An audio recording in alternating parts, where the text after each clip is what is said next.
Hello boys and girls, my name's Conrad Geiger and I'm here to talk to you about careers in aviation. As you can see behind me here, we've got some airplanes. It's not just something that you use in a hobby. People actually use it for work-wise. My personal application is more hobby, but I've got lots of friends that work in the career, so I'm going to talk to you a little bit about that. One of my good friends, you may have seen him last year, he was there presenting with me. He's actually an air traffic controller and he works airplanes. So basically, as airplanes are flying around to keep them safe, you actually have people who work in a control tower, and we'll show you a picture of that. They actually help keep planes safe so they don't collide into each other. They tell them what the weather's like sometimes. They tell them that there's an airplane below them. And if there's ever an emergency, they actually can talk to them and tell them what to do as far as like there's an airport 3 miles away if you need to go there, and they just help keep you safe when you're flying. So some of those applications you have to actually go to college for a certain amount of time and earn a degree. Some of them are certifications. In aviation, there's all kind of opportunities. You actually can be a teacher and teach how to fly airplanes. You can be a mechanic, and we'll show you that here in a few minutes. The insides of an engine here taken apart, you can actually work on that. Or you can be an airline pilot. You actually fly and transport people all around the world. Some of those airline pilots also transport cargo sometimes. So they may actually fly all those Amazon packages you get to your door. Sometimes they have to be flown across country, and they actually can go in airplanes and fly them from one airport to the other. FedEx, UPS, and Amazon, post office, they all use aviation. So that's just some of the applications of what you have. Next thing I want to talk to you guys about is some of the daily routines you might have to do. And not just daily, but sometimes before every flight, things need to be done. And let me take you over onto an airplane here, and we'll talk about it a little bit. So this plane here right now actually has the cover taken off of it. And so, as just a traditional pilot, you actually can open up the engine and the top of it just to inspect it and look at it.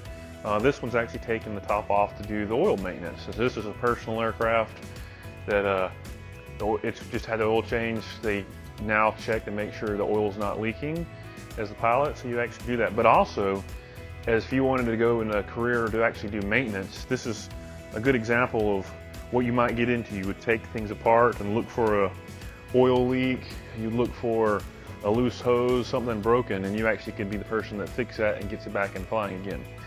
Now, as a pilot, the pilot is in charge of making sure things are safe. You actually, for me, when I get to the plane, there's a checklist, and we won't go over that complete checklist, but some of the things are, you have to go by and make sure that nobody's actually damaged the airplane. There's this cover here that you actually would take off. It's a special cover that actually covers this tiny hole in here, which may give you a shot later. And this tiny hole actually takes all the air in as you're flying, and it can tell how fast the plane's going and a few things related to that. And the reason we cover it up is we don't want any bugs to get in there and make a nest or anything.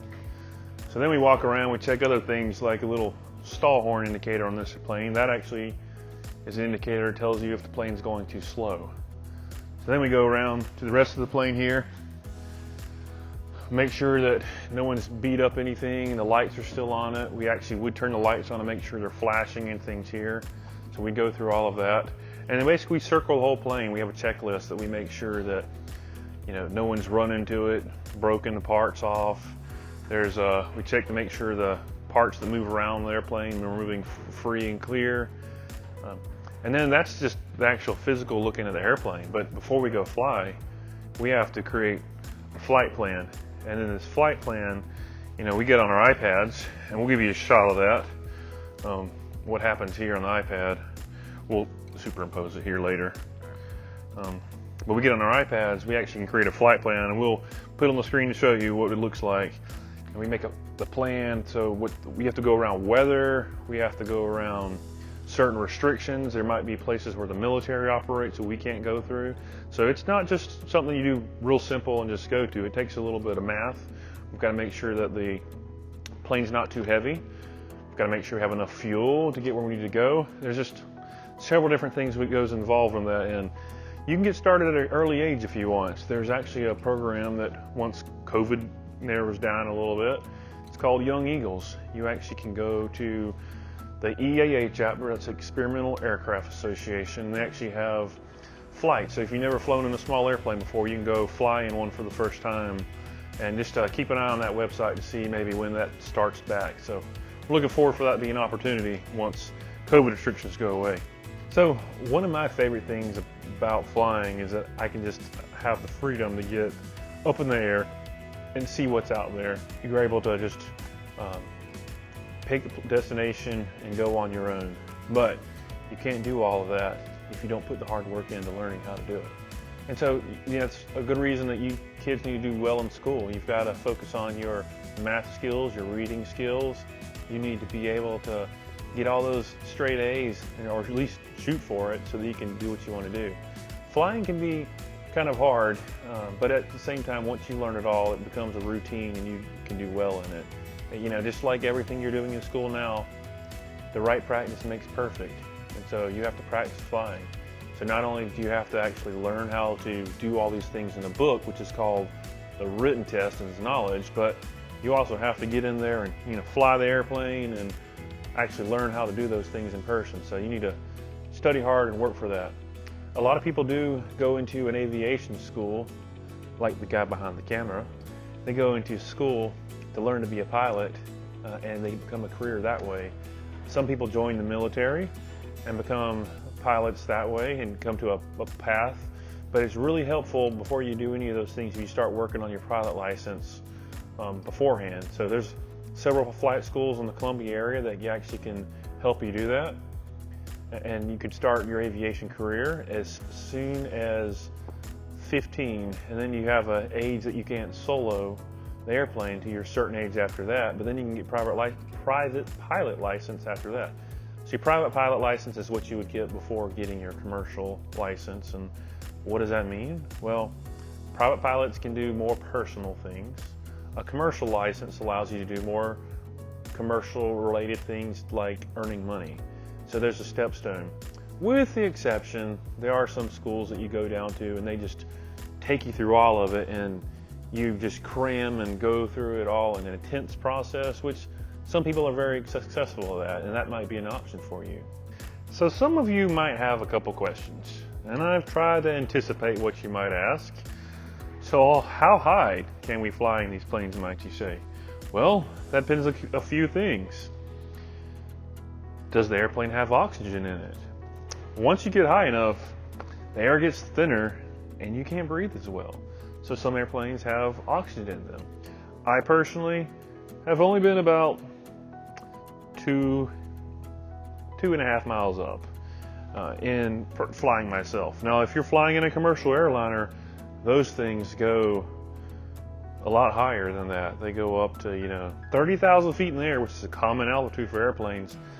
That's 6 miles plus in the air a lot of times. So you can go pretty high. The other thing is you can fly through rain and weather. However, when it's real heavy and bad, you try to avoid it. There's different things that can change how smooth the wind is, and rain and weather is one of those. And the last thing you want to do is get struck by lightning. Your hair might get sticky. The other thing you might ask is, how fast can it go? Well, this plane here, it's a smaller 6-seater, more of a personal plane. It can go 200 miles an hour or so. Depends on how hard you want to push the limits. Can you fly over water? Well, why certainly you can fly over water. But in certain planes, like this one's a single engine, you've got to take safety precautions. If you're going to fly far out, you want to make sure you have a raft, and just in case you've got to land the airplane for some reason. Not that we ever planned that, but yours truly, a mere 3 days ago, had to have a little emergency landing, which we planned for. So part of your pilot training is you would actually learn, what do I do in certain emergencies? If the engine stops running and the propeller stops spinning, what do we do? And suddenly we have all these questions, and guess what? There's a checklist for them. So you learn a checklist. Okay, well, this happened to the engine. What do I do now? And you only learn those things if you study. You have to be able to ideally memorize some of them, but then you have the checklist to back it up. And in the commercial aviation, they call that a flow and some of those things, especially on your routine daily things. You look through and make sure a few things are right. And there's a certain way you'd go through all the instrument panels. We'll show you a shot of that in a minute. Okay, boys and girls, here's some more of the inside of the airplane shots. Right here, we can see that this is actually one of, like, you've seen a GPS in a car, or like Google Maps or Apple Maps. This is very similar to that for an airplane. Both of these are redundant. One's for in case one dies. This is a smaller version. Not all airplanes have redundance. This one has. So when we first look at it, it's got a couple things it would actually check with us and say, oh, you need to update these databases. This one's currently expired, maybe on purpose, so that we actually can go and update things. However, the neat thing is all this information is here. I can actually access right here on my iPad, and I will show you a quick shot of that. We'll pull up a program called ForeFlight that I use. Here we are at the Columbia Airport right here. And we can click this airport. Well, actually, look at that. See, we can see all the airport laid out. Here's a runway here. Here's a runway here. And I actually can click on this airport and get all this information. Oh, look, here's the weather. And right now, the wind is 15 knots, gusting to 24 knots. And the clouds are at 6,000 feet up. And then another set at 8,500 feet up. And another set at 25,000 feet up. And there's another thing. Have y'all learned what the barometer is? Well, that's one of the neat things that actually airplanes fly off of. For as far as knowing how high we are, we use the barometric pressure system. And that's actually this number here, what we call the altimeter here. And let's just show you a couple more things in the airplane. And let me turn this off to save some battery, since we're here and here. Okay. Another couple things we have in here is this is in the airplane. If you can't see because of the clouds and everything are out there, this helps you see where you're at. As far as horizon, it helps you see if you're like turning left or right, going up or down. We've got one here and a second one here. Then we actually, do you guys know what a compass is? If you've done like Boy Scouts or anything like that, you've got a compass maybe you've played with. Well, this is basically the same thing. There's one up here too. That actually helps you know where you're going. So if we're up in the air, we don't have interstates to drive on. Well, technically there's these things called airways, but we won't go into that detail right now. So as you're flying around, you've got to figure out where you're going, and one of the best ways to do that is to use one of those compasses or navigation units, so you can point out just like a GPS, like Apple Maps, Google Maps. And how do you fly the airplane? Well, this is called the yoke. You actually can take this, you can pull back and the plane would go up. You push in, the plane would go down. You turn left like a car, turn right like a car would, and that's going to make the plane go left and right. All right, boys and girls, we got a couple questions for you. Maybe your favorite part. What do you guys think this is right here? I'll give you a couple seconds to guess. Go ahead and everybody yell it out to your teacher right now. Sorry about that, teachers. It's actually a propeller. If you said propeller, you got it right. Maybe some of you need to go in the aviation career. And then we're going to step over here a little bit. Right here, you may have heard me mention it earlier, but what do you think this is? If you said engine, you got that right. This is an important part to keep you from being able to fly, but there's lots of important parts in an airplane. Right here, this long part going all the way out here, sticking way out. What do you think that is? Why, yes, that is a wing. And the wings often are a part that we just take for granted as little kids, but it's actually so important. Maybe your teacher will tell you about the Wright brothers, and you'll be able to learn about the first flight that actually happened in a place called Kitty Hawk, North Carolina. Fun fact, I've flown there myself, and we'll throw in a picture of a little monument they made for the Wright brothers over here, maybe here, I don't know, video editor, you decide. We'll go under the wing here. And I've got a really, really hard question, and let's go down just a little bit. What do you think this is? No, that is not the door. Up here is the door, I know, we're kidding. That's a tire. I'm sure all of you knew that, just like your parents' car has. Except, these are a little bit smaller, but pretty powerful. Let's come back up here, and here's that door that I was joking about. I'm sure you guys know what that is. It's actually got a door handle in it, just like your cars might. Works a little different. Actually, funny thing, this works like one of the Tesla's cars do. You push in and it folds out. Who would have thought that Elon Musk would have made a door handle like an airplane? His cars are pretty futuristic. All right, another part of the plane. If you recall a little while ago, I was showing you how when you pull and push on that yoke, that's the part that's kind of like the steering wheel. It actually is connected to these things.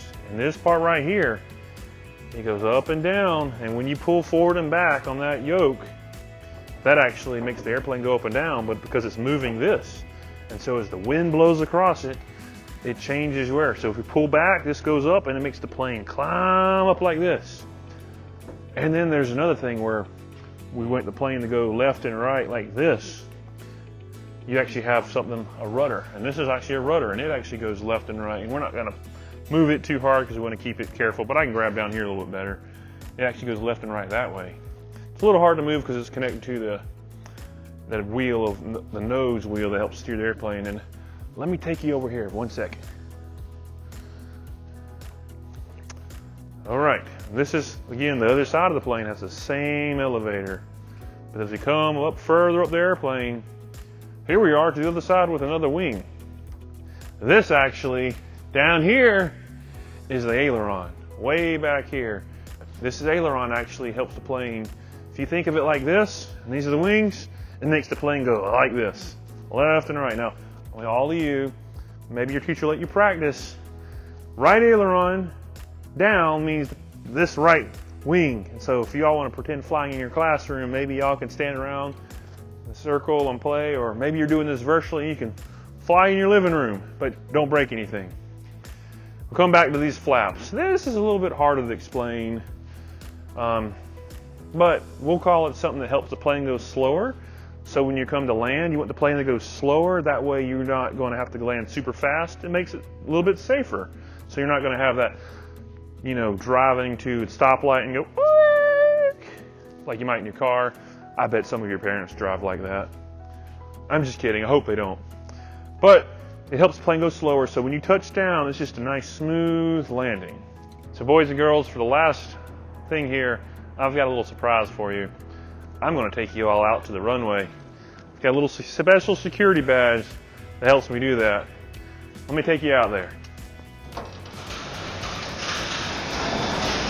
Now earlier I mentioned air traffic controllers and where they work. And some of them work in what's called the tower.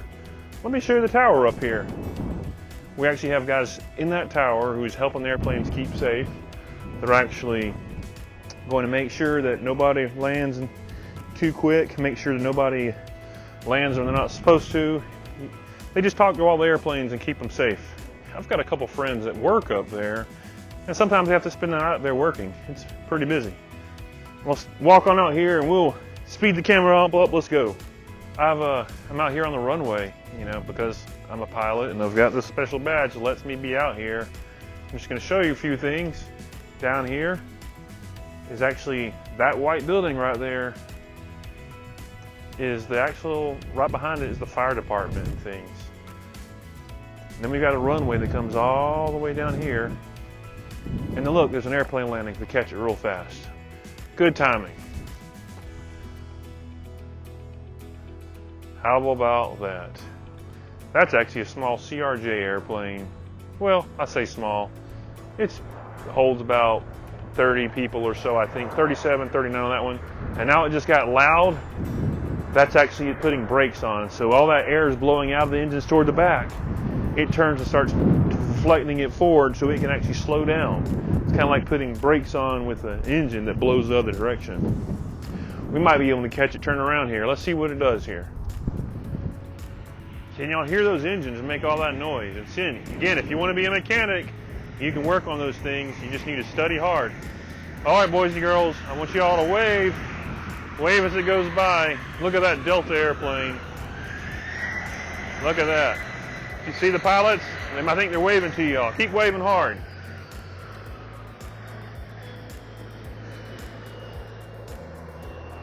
Here we'll walk over to an airplane. Well, what's left of an airplane. And just show you what it looks like without its engine since it's sitting out here. We'll call this an airplane graveyard for now. We'll walk over to this thing and you can see there's no propellers on this one because it can't fly anymore. Now let me see if it's got an engine in it. Hold on one second, let me check. Hold on, I'm stuck. Oh, I got out. Sorry about that. Now remember, boys and girls, if you want to fly one of these, you got to work hard in school. Keep your grades up. Anybody can be anybody they want to be and do anything they want to do. You just got to challenge yourself, press in, and work hard. And you can be successful. It doesn't matter where you've come from or who you are. The opportunity is there. And I'd love for you to grow up and look at that career. You can actually be the mechanic that works on the plane, the airline pilot, the air traffic controller we showed you in that tower earlier. You can do all of those things. You just need to study, work hard. Look forward to seeing you flying. And maybe one day I'll talk to you as an air traffic controller. Or maybe you'll have to fix my plane one day because you became a mechanic. We'll see.